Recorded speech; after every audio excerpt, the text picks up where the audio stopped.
운동을 열심히 하는데도 감기 한 번, 두통 한 번 거르지 못하는 사람이 있습니다. 반대로 운동을 거의 하지 않아도 늘 밝고 건강하게 사는 사람도 있습니다. 그 차이는 근육이 아니라 면역의 습관이었습니다.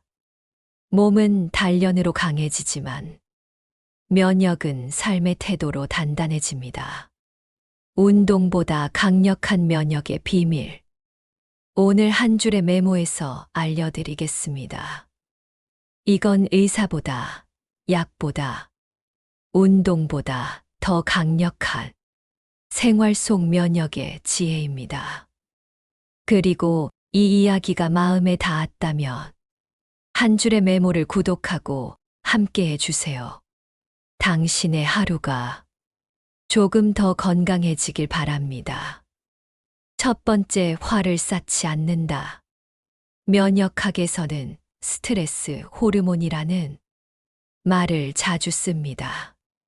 그중 대표적인 것이 바로 코르티솔이었습니다. 이 호르몬은 분노, 불안, 억울함 같은 감정을 느낄 때 급격히 분비되었습니다. 문제는 이 호르몬이 오래 쌓이면 면역세포의 활동이 40% 이상 줄어든다는 점이었습니다.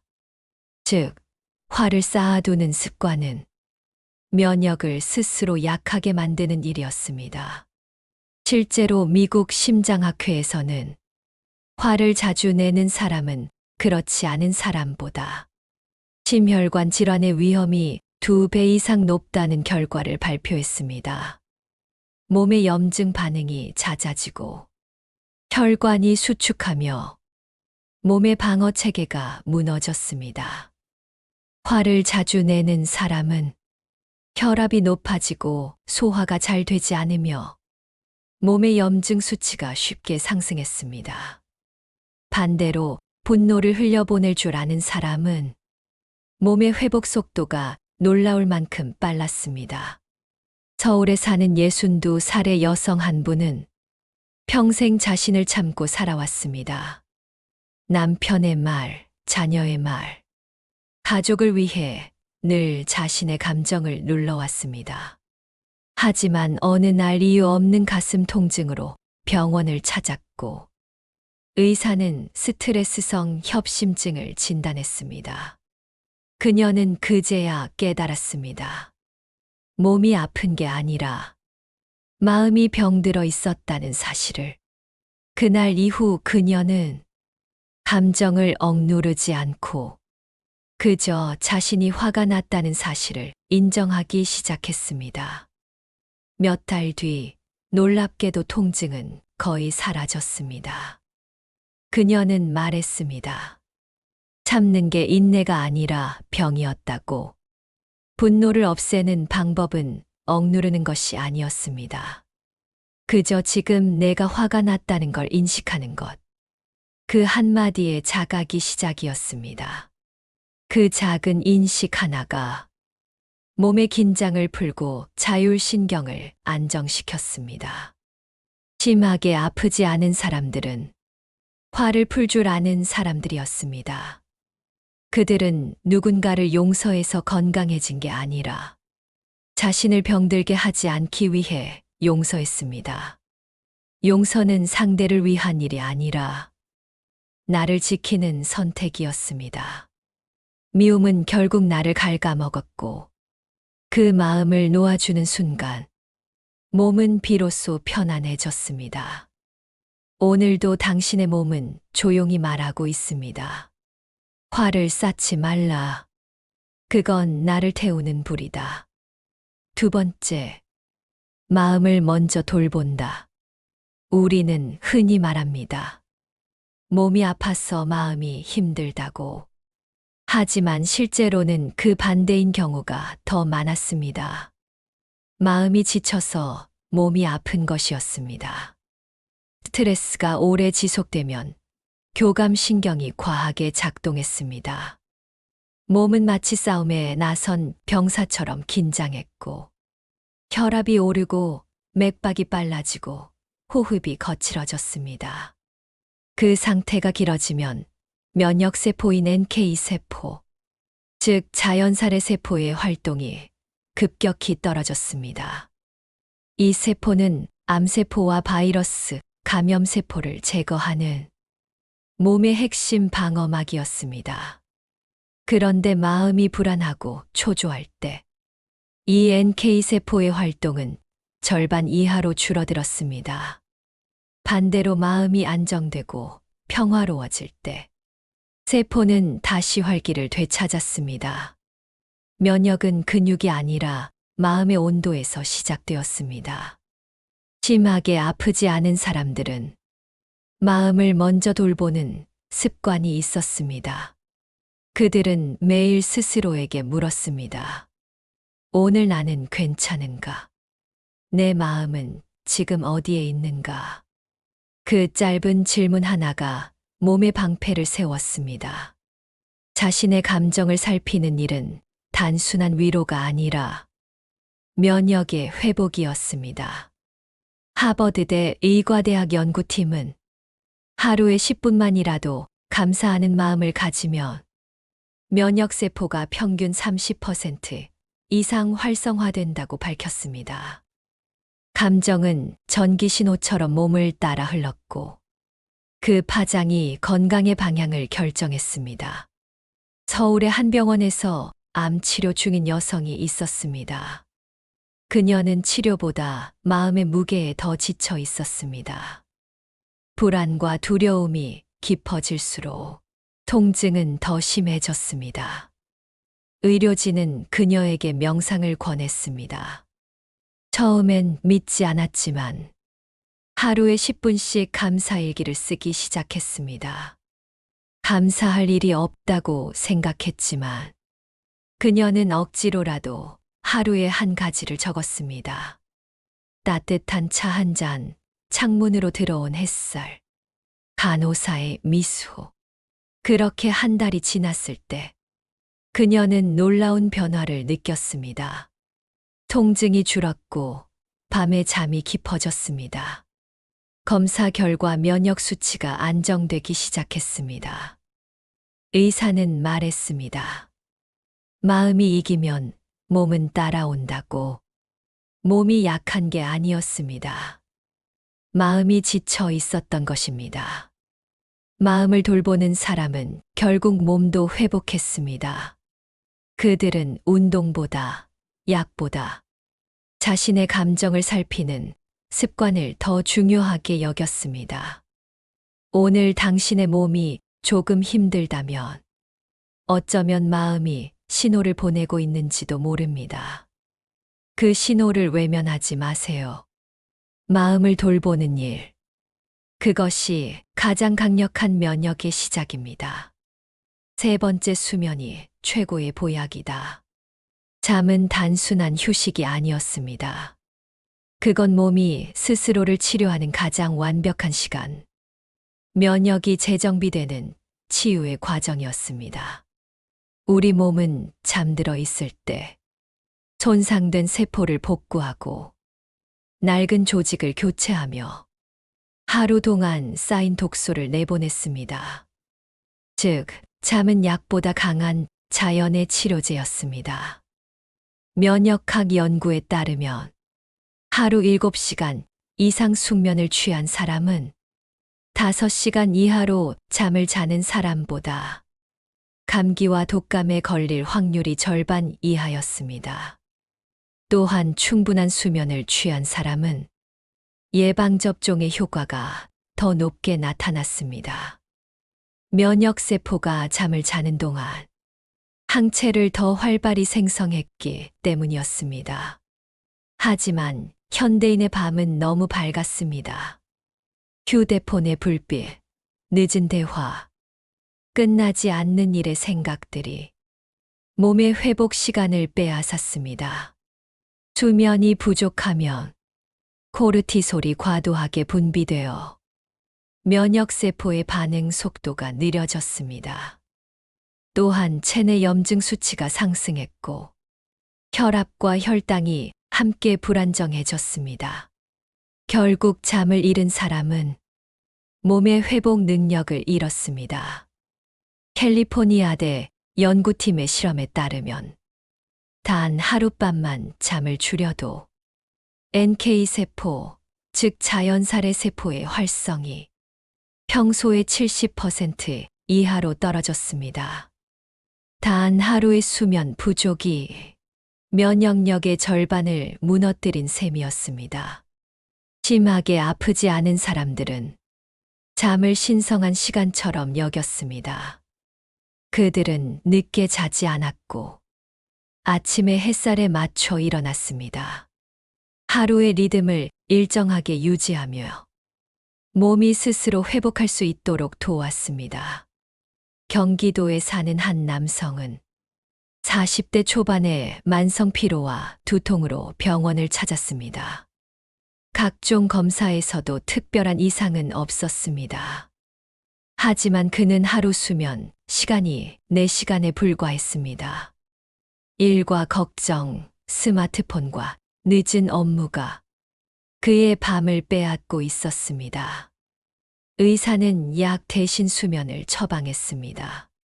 밤 11시 이전에 불을 끄고 아침 7시에 일어나도록 루틴을 만들었습니다.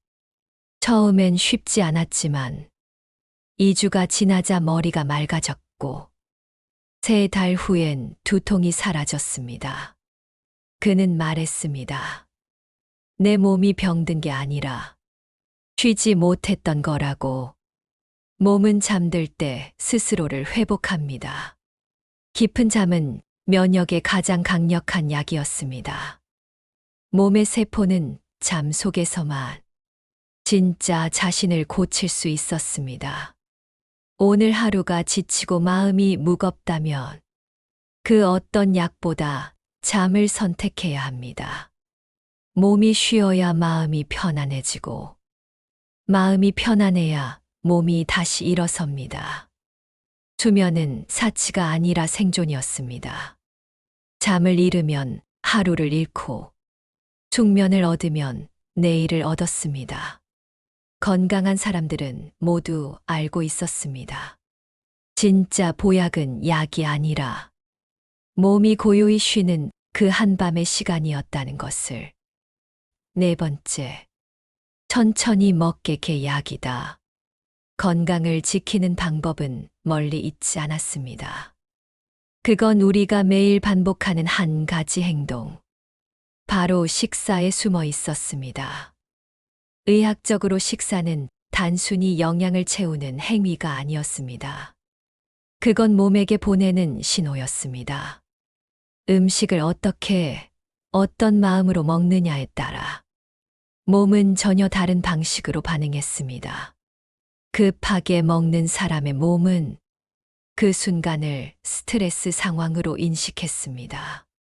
소화 효소의 분비가 줄고 위산이 과하게 늘어나며 장 속의 유익균이 줄어들었습니다. 음식은 영양이 되지 못하고 부담으로 남았습니다. 반대로 천천히 먹는 사람의 몸은 안정 상태로 들어갔습니다. 자율신경이 편안해지고 위와 장이 부드럽게 움직였습니다. 음식이 에너지로 바뀌었고 몸은 조용히 면역을 회복했습니다. 서울의 한 대학병원 연구에 따르면 하루 3끼를 천천히 씹는 사람은 위염과 역류성 질환의 발생률이 급하게 먹는 사람보다 40% 이상 낮았습니다. 또한 식사 속도를 줄인 사람은 혈당이 안정되고 체중 변동이 적었습니다. 음식의 속도가 바로 몸의 리듬이었습니다. 천천히 먹는 건 단순한 예의가 아니었습니다. 그건 몸에 대한 존중이었습니다. 음식을 급히 삼킨다는 건 몸의 신호를 무시한다는 뜻이었습니다. 한 할머니는 평생 바쁘게 살아왔습니다. 아침은 늘 서서 먹었고 점심은 일하며 대충 때웠습니다. 그러던 어느 날 위 통증이 시작되었습니다. 검사 결과 특별한 병은 없었습니다. 의사는 그녀에게 약 대신 이렇게 말했습니다. 이제는 밥을 천천히 드세요. 그녀는 믿지 않았습니다. 하지만 그날 이후 식탁에 앉아 한 숟가락씩 천천히 씹기 시작했습니다. 처음엔 답답했지만 며칠 뒤 놀라운 변화가 찾아왔습니다. 속이 편해졌고 소화가 잘 되었으며 밤에 더 깊은 잠을 잘 수 있었습니다. 그녀는 웃으며 말했습니다. 평생 약보다 밥이 더 중요한 줄 이제야 알았다고. 음식은 약이 될 수도 독이 될 수도 있었습니다. 그 차이는 속도와 마음에 있었습니다. 감사하는 마음으로 천천히 먹는 한 끼는 몸에 약이 되었고, 불안한 마음으로 급히 삼킨 한 끼는 몸에 부담이 되었습니다.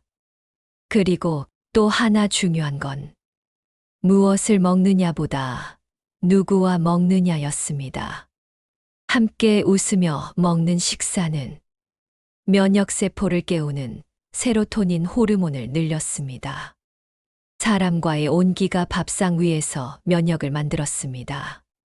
건강한 사람들의 식탁은 조용했습니다.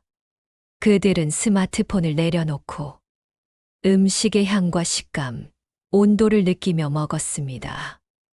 그 여유가 몸의 회복을 이끌었습니다. 천천히 먹는다는 건 단순히 행동의 속도가 아니라 삶의 속도를 되돌리는 일이었습니다. 음식의 리듬이 곧 인생의 리듬이었습니다. 오늘 당신의 식탁 위에도 그 느림의 힘이 깃들길 바랍니다.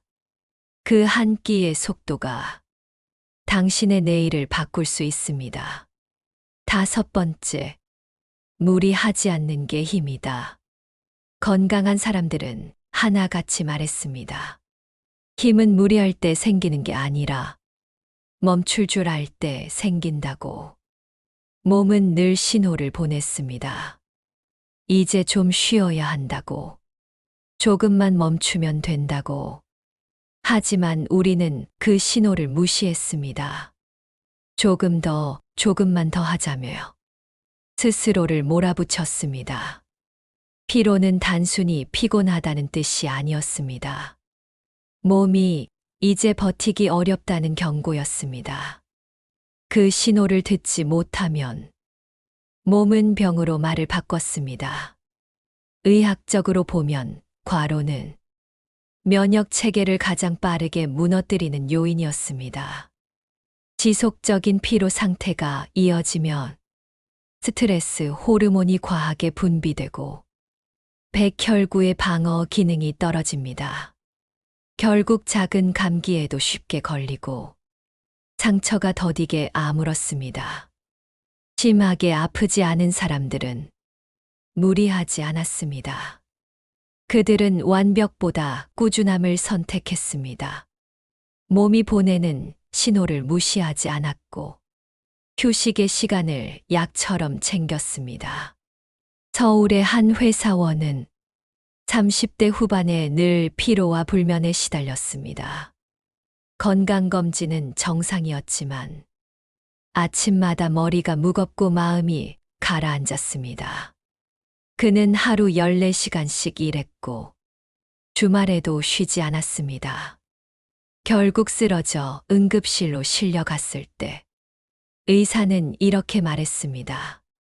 몸이 멈춘 게 아니라 당신이 멈추지 못했던 겁니다.